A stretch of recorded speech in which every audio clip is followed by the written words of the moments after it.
One of the books that I remember reading that still sticks out in my mind today is John Steinbeck's Of Mice and Men. Well, today we're going to be talking about the movie starring John Malkovich and Gary Sinise. This is a play off John Steinbeck's original novel and, in my opinion, still is as amazing as the book itself.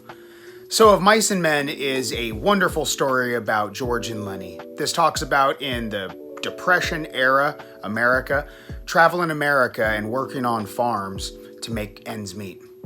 Well, George and Lenny take care of one another almost like brothers. So, ranging from the book Of Mice and Men to the movie, there are about 15 or 16 core differences, the biggest one being the ending from both the book and the movie. Totally different. But we're going to start off with that first scene. In the first scene of Mice and Men, the movie, you see a woman running through a field in a red dress. Well, this lady is played by Sinise, and this just happens to be Gary Sinise, the director and the actor for George. This is his wife.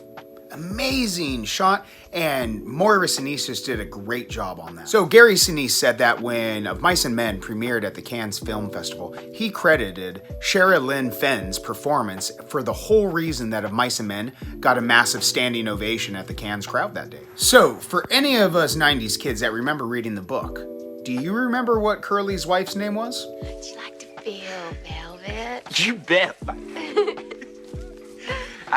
I had me some too. The lady give me.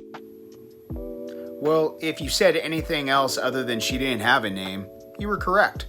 She didn't have a name in the book, but in the movie, they named her Daisy, so that way they actually had something to attach Sherilyn Fenn's role to. So I'm going to be a classless bum right now, and I'm going to drop the Family Guy Of Mice and Men parody. Tell me again about our dream, George. All right. We're going to open a bed and breakfast in the country, and we won't be afraid to let our guests know that we're Steelers fans in this house.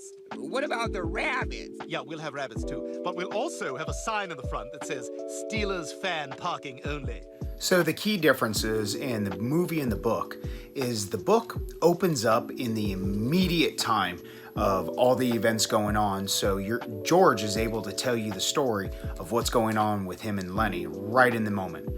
In the movie, it starts in the beginning and we see George on a train by himself, and so everything that we see from George forward is a flashback, with the movie ending with George on the train riding alone.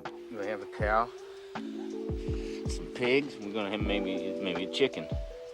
Down the flat, we'll have a little field. Get the alfalfa for the rabbits, and I get to tend the rabbits. Emotional damage.